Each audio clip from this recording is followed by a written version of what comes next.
Steelers and Ravens, Tom. Let's find out what our other two local teams are going to be doing, Dan. I think the Steelers' weakness is an offensive line. I say weakness. They just won the Super Bowl, but the offensive line, Roethlisberger got sacked last year 46 times. The year before, 47 times. So I think offensive line, maybe wide receiver to get some. Hines Ward's get a little bit older. Maybe he could help groom the next heir apparent. And then also the Ravens. Inside linebacker, Bart Scott's gone. Also, the cornerback, they lost Samari Rolle. Could that be a spot? What do you have with these two teams doing, Dan? As far as the Steelers and my Eagles manhandled them during the season and sacked Roethlisberger a lot of times. We're going to get comments on this. Their offense, well, my son-in-law is a big Steelers fan. Steve Evans, the candy maker, you know. Okay. That's what he said. Name dropping. Yes, their offensive line does need some bolstering. They could take Alex Mack, the center from Cal.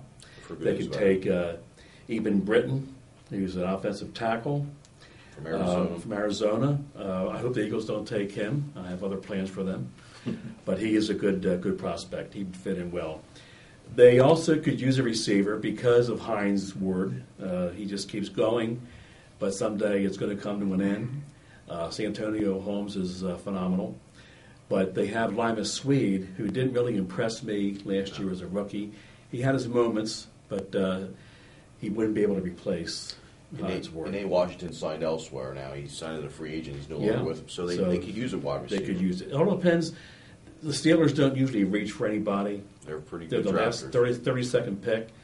They could have a receiver, an offensive tackle, a center. You're saying best available is what they're going to do. Best available. They could even use a cornerback because they lost a cornerback or a nickel corner. So they're going to take the best player that fits their team at that spot. What about the Ravens? The Ravens got relatives in Baltimore, so I got to watch what I say about them. They do have some holes. They could use a wide receiver. Okay. Mason's up there in age. Mason is up there in age. This is a good draft for wide receivers through the first two rounds. So that wouldn't surprise me if they go that direction. It could be a linebacker.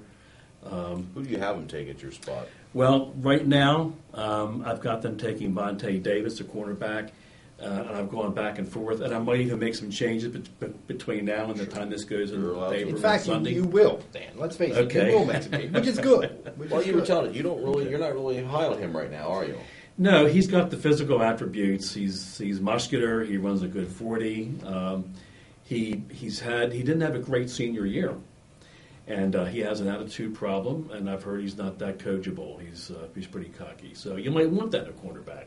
He may turn out to be the best one. So ideally, if you're going to take a cornerback for them, who would you be taking? You pointed out a few guys earlier. Well, I think Malcolm Jenkins is going to go early, Okay. Maybe to the Saints. If he's available, they might Kid from they might Ohio think State. about him. If you probably saw Big him Ten against guy. Penn State, who's a very impressive athlete. Yes, he's a what they call a shutdown or a lockdown corner. Darius Butler from UConn is very speedy. He's small, but he has good ball abilities to make the interception and knock the ball away. So I'm pretty high on him.